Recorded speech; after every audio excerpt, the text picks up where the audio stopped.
Hello, here we're going to show in this video how to make your DeWalt stand mobile, and we're offering a kit from CFS, and this installation video is going to give you the ability to do it fairly quickly using these steps.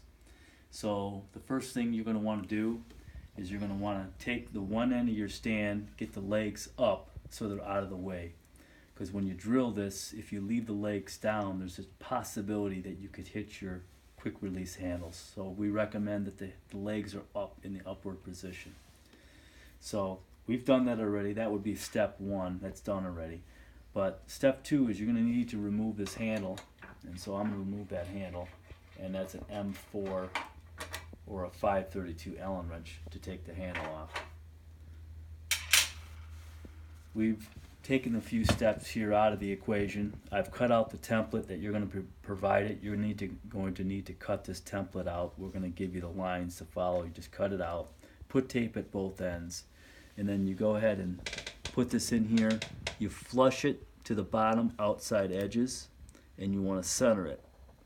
Once you think you got it flush to the bottom edge, get one side pulled in, check your other side, flush it up, tape it, come back to your first side, make sure it looks good. If it looks good, fully tape the template on the stand.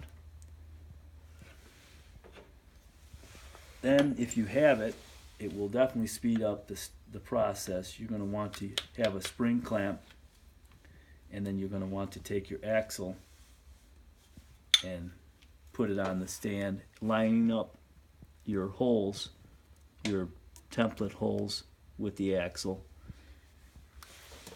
So take your spring clamp, eyeball through the hole, lining it up. This should be flush to the stand, if you're wondering. The axle actually is flush to the outer edge of the stand. So once I have that, secured, then I can come with my clamps. I've taken the time to preset the distance, and I'll go ahead and secure the one end. Just snug that. You don't want to crank it too tight.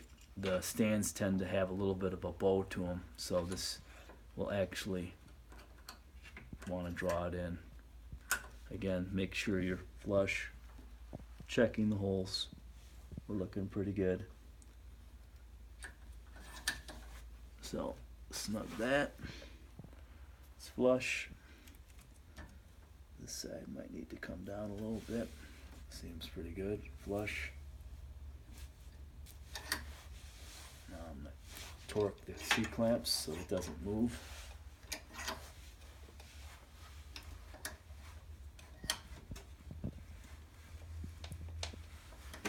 So torqued. We're using an electric drill in this video. It's a little quieter than an air drill. If you've got air drill, I think the air drill is a better choice. But in this case, for noise reasons, we're going to use the electric drill. A little bit of grease or cutting solution would work good in this case. Makes it drill a little easier. So we'll go ahead and drill the first hole.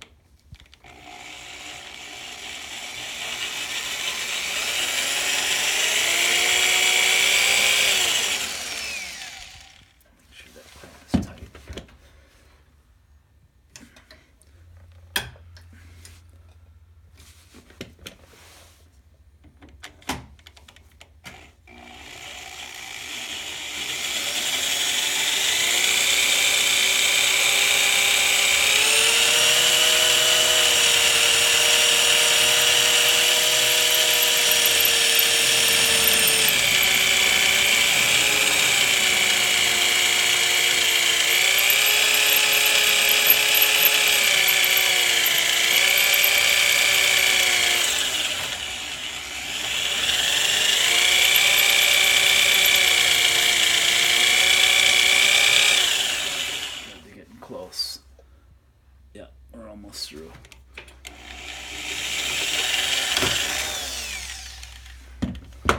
Better just to take your time because your drill bit will jam if you're using an electric drill. So don't be in a rush doing this. you don't want to twist your wrist. And if you can get in there, which you should be able to with the legs up, you should be able to put your stuff on there. So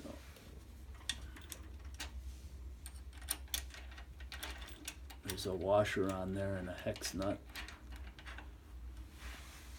I recommend putting this bolt in now. You could torque it, but I'm not going to do that right now. The main thing is that it's in there. This way, if the axle were to shift, it can't with that bolt in there. It could shift if you didn't have a bolt in there. So now I'm going to drill my other side. Again, I'll put a little bit of wax on there. And I want to double check to make sure that this didn't go up or down. And it seems like it's right there. It has not moved. So I'm going to come over to the other side, the second hole.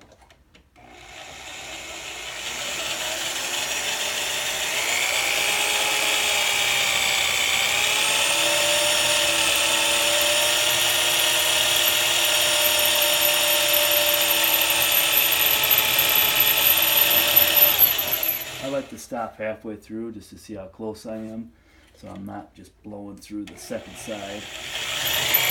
That's when the bit will jam up.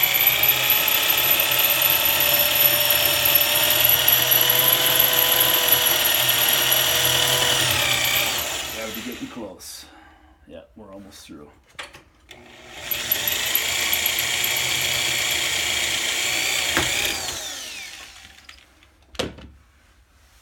Now I can remove everything, so I'll leave that spring clamp on there.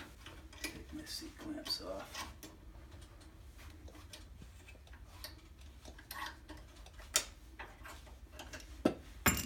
And I recommend, before you take all the clamps off, just to make sure your bolt goes in. It does go in. So if it didn't, at this time, put the clamp back on if you've taken it off and ream the hole. But we're good in this case. Bolt goes in. That's a 3-inch C-clamp. Just a regular spring clamp.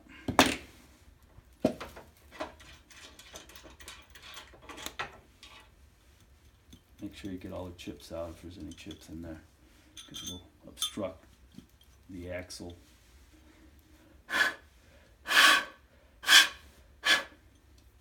So we don't need this anymore.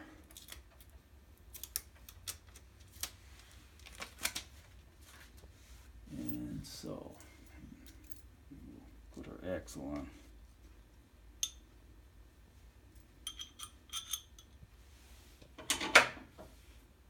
Make sure you put your washer on the back side.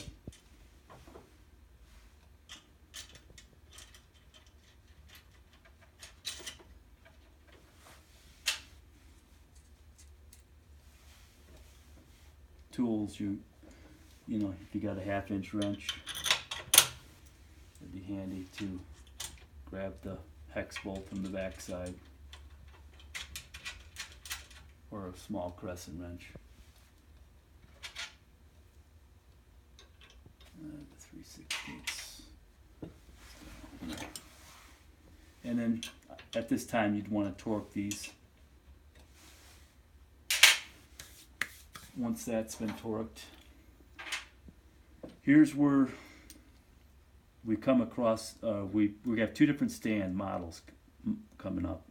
This one here in this video requires a spacer, which in the kit you'll be getting. If you have an older stand, you won't be getting this, you won't need it, because this handle is not going to be in your way. It's just going to be a round knob. You're going to be able to get to these two locations, no problem. So it doesn't need to be removed in this situation. But in this one, the handle needs to be removed. And because this axle's here now, we need to space it out. So this is a little spacer that comes on here. And then now you go ahead and you drop out the factory bolt, put in the bolt that we provide. This is an M5 Allen wrench. And so slide all that together.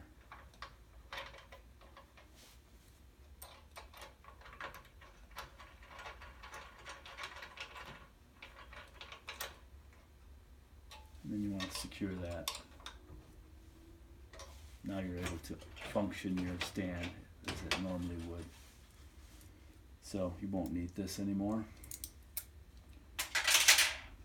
Now the axles will come like such. You'll thread the bolt through, snug it. You'll go ahead and thread the axle on.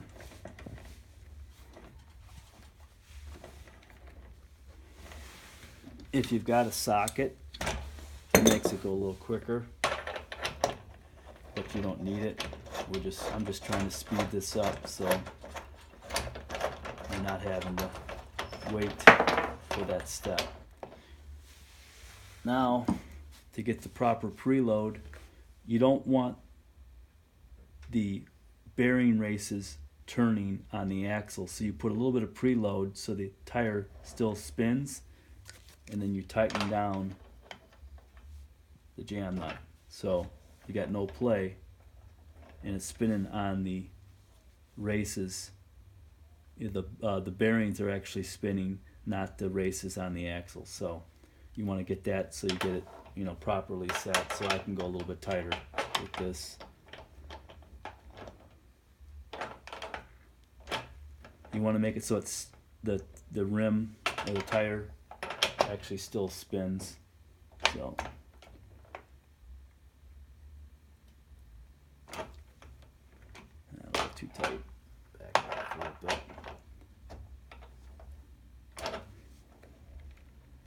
So I'd go a little bit tighter, but I don't want to take the time to tighten that up. But this you would want to tighten this really secure when you're doing it in real time.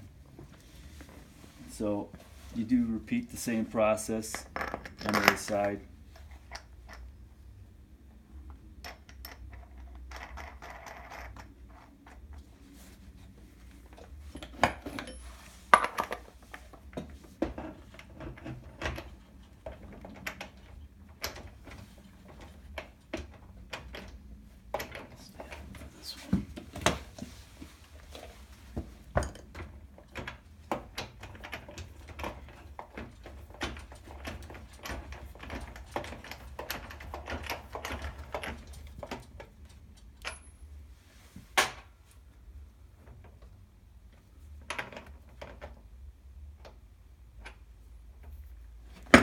And then you go ahead and torque that.